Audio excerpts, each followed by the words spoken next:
Students, welcome to Vats classes. आज हम इस वीडियो में करेंगे क्लास 10th एनसीईआरटी साइंस का chapter 3 metal and non metals. इससे पहले हम चैप्टर सेकंड कंप्लीट कर चुके हैं एंड फर्स्ट चैप्टर को भी हमने कंप्लीट कर लिया है। जिसने वो वीडियोस नहीं देखी है, चैनल्स पे आकर के आप उन वीडियोस को देख सकते हैं और उस चैप्टर्स के नॉलेज को आप इम्प्रूव कर सकते हैं। तो हम शुरू करेंगे इसमें। जैसे चैप्टर का नाम है मेटल्स एंड नॉन मेटल्स, तो यहाँ पर मेटल और नॉन मेटल की प्रॉपर्टीज और उनकी डेफिनेशंस आएंगी। तो सबसे पहले हम शुरू करते हैं मेटल्स। मेटल्स को क्या कहते हैं? हिंदी में धातु बोलते हैं। क्या बोलते हैं? धातु। तो इसकी डेफिनेशन क्या होगी? The elements which are malleable, ductile and conduct heat and electricity are called metals. ध्यान से समझिए क्या कह रहा है। The elements which are malleable, ductile and conduct heat and electricity are called metal. ऐसे तत्व जो आघातवर्धीय, तन्य और ऊष्मा और विद्युत के सुचालक होते हैं, आर कॉल्ड मेटल्स, उन्हें धातु कहते हैं। एग्जाम्पल इनके आप देखोगे, आयरन लोहा, गोल्ड सोना, कॉपर तांबा एंड सिल्वर चांदी एटसेट्रा आदि। सिंपल सी वे में आपको समझाने की कोशिश की गई है कि ऐसे तत्व जो क्या होते हैं, आघातवर्धीय होते हैं, तन्य होते हैं और विद्युत के और ऊष्मा के अच्छे सुचालक होते हैं, उन्हें हम क्या कहते हैं? मेटल्स कहते हैं। इनके एग्जांपल आपको बताए गए iron, gold, copper and silver. Clear है? अब हम चलते हैं नेक्स्ट टॉपिक पे, physical properties of metals.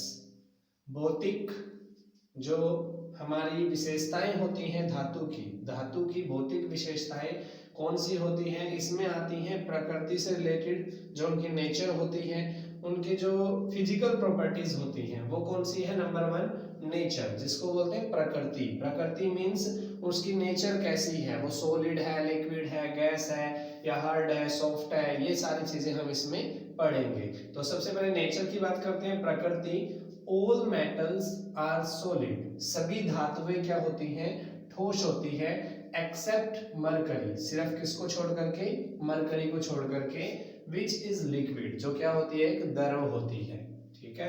All metals accept hydrogen, सभी धातुएं हाइड्रोजन को छोड़कर, are elements which form positive ions by losing electron and called electropositive element.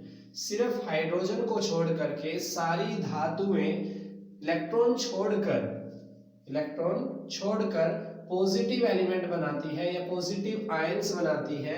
इसीलिए उन एलिमेंट्स को या उन मेटल्स को क्या बोलते हैं हम? इलेक्ट्रोपॉजिटिव एलिमेंट या इलेक्ट्रोपॉजिटिव मेटल्स। ठीक है, समझ में आ गया। यहाँ पर हम बात कर रहे थे कि सभी धातुएं क्या होती हैं? ठोस। मरकरी को छोड़ करके सभी धातुएं ठोस होती हैं और मरकरी केवल एक द्रव अवस्था में पाई जाती है। क्वेश्चन पूछ सकता है ये एक्सेप्शन पे, ये ध्यान रखना आप।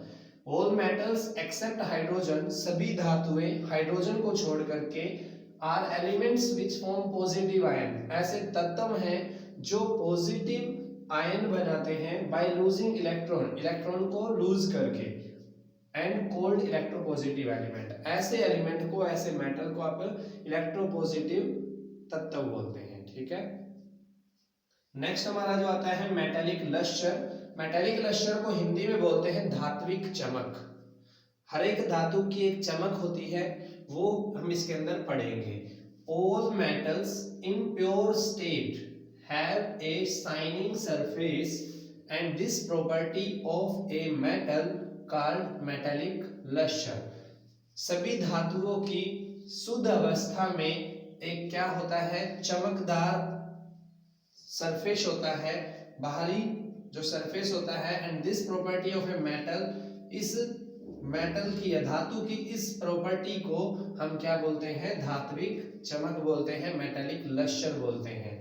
ड्यू टू दिस, इसकी वजह से, property gold and silver are used for making jewellery.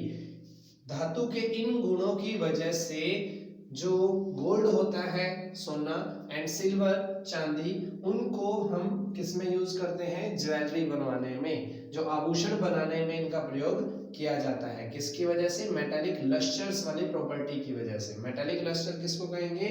जो एक शाइनिंग सरफेस होता है हर एक मेटल्स का, उसको हम बोलते हैं मेटालिक लस्टर्स, ठीक है। और उस प्रॉपर्टी को बोला जाता है लस्टरिटी, ठीक है। अब हम बात करेंगे नेक्स्ट की हार्डनेस। हार्डनेस को बोला जाता है हिंदी में कठोरता, ठीक है। तो all metals are generally hard except sodium and potassium which are soft and they can be easily cut with a knife. देखिए क्या कह रहा है वो, कि सभी धातुएं जनरली क्या होती है? हार्ड होती है, कठोर होती है, सिर्फ सोडियम और पोटेशियम को छोड़ करके, क्योंकि वो इतने सॉफ्ट होते हैं कि उनको चाकू के द्वारा काटा जा सकता है, ठीक है। समझ में आ गया? कौन से मेटल जो बताए आपको जो सॉफ्ट होते हैं? Sodium and potassium. बाकी सारे मेटल हार्ड होते हैं और पोटेशियम और सोडियम इतने सॉफ्ट होते हैं कि उनको चाकू के द्वारा काट सकते हो, ठीक है। नेक्स्ट प्रॉपर्टी आती है मालेबिलिटी। मालेबिलिटी को बोला जाता है आघात वर्ध्यता। हिंदी में क्या बोलते हैं? ध्यान से समझ लीजिए, आघात वर्ध्यता। इसकी डेफिनेशन क्या बनेगी? The metals which can be beaten into thin sheets with a hammer are called malleable. क्या कह रहा है वो? ध्यान से समझिए, ऐसी धातु का द मेटल्स, ऐसी धातुएं विच कैन बी बीटन, जिनको क्या किया जा सकता है? इनटू थिन शीट, पीट पीट कर पतली चादरों में, विद ए हैमर, हथौड़े के साथ या किसी भी भारी चीज के साथ इसको पीट पीट कर पतली चादर में बदला जाता है, उसे हम क्या कहते हैं? मालेबल। मालेबल मीन्स तन्य, ठीक है। नहीं है, यहाँ क्या बोला था मैंने? आघात वर्ध्यता, तो यहाँ क्या बनेगा? आघात वर्ध्य। ध्यान से देखिए, दिस प्रॉपर्टी इज कॉल्ड मालेबिलिटी, और इस गुण को, धातु के इस गुण को क्या बोला जाता है? आघात वर्ध्यता, ठीक है। जो मेटल थिन शीट में कन्वर्ट किए जाते हैं, ठीक है, उनको हम क्या बोलते हैं? मालेबल। और धातुओं के उस गुण को क्या बोलते हैं? मालेबिलिटी, आघात वर्ध्यता। Most malleable metals are gold and silver. जो आघात वर्ध्य सबसे ज्यादा होते हैं धातुएं, वो कौन कौन सी होती हैं? गोल्ड एंड सिल्वर, सोना और चांदी। And high malleable metals are copper and aluminium. जो हाई मालेबल होंगे वो कौन से होते हैं? कॉपर और एल्यूमिनियम, ठीक है। मोस्ट की बात करें तो गोल्ड एंड सिल्वर, और हाई की बात करें तो क्या बोलेंगे? Copper and aluminium. क्लियर है? नेक्स्ट हम देखेंगे डक्टिलिटी। डक्टिलिटी को बोला जाता है तन्यता। डक्टिलिटी को बोलते हैं तन्यता। The metals which can be drawn into thin wires are called ductiles. The metals which can be drawn into thin wires are called ductiles. क्या बोल रहे हैं? ध्यान से समझिए, the metals, धातुएं, which can be drawn, जिनको into thin wires, पतली पतली तारों में बदला जाता है। अब पतली तार में कैसे बदला जा सकता है? खींच कर, किस करके? जो the metals which can be drawn into thin wires are called ductiles. ऐसी धातुएं जिनको खींच खींच करके पतली तारों में बदल देते हैं, उन्हें हम क्या कहते हैं? तन्य। This property is called ductility, और धातु के इस गुण को क्या बोलते हैं? तन्यता, ठीक है। Example, gold is most ductile metal because 1 gram of gold can be drawn into a thin wire of about 2 kilometer long and copper and aluminium etc.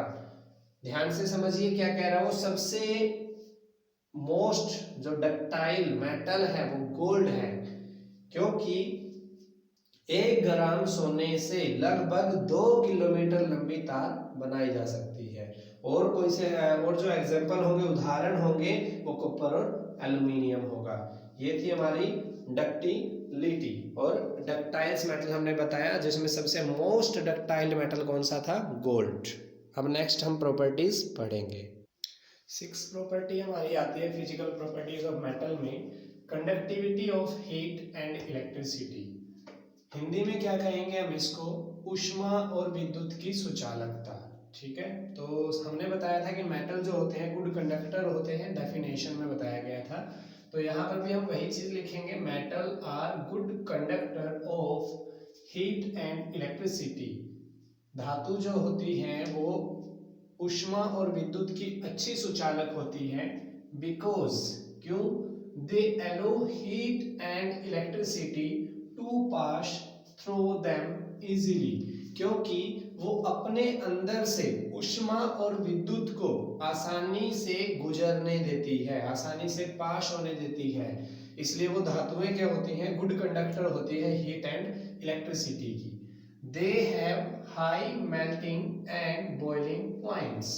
उनका मेल्टिंग और बॉइलिंग पॉइंट क्या होता है? बहुत ज्यादा होता है।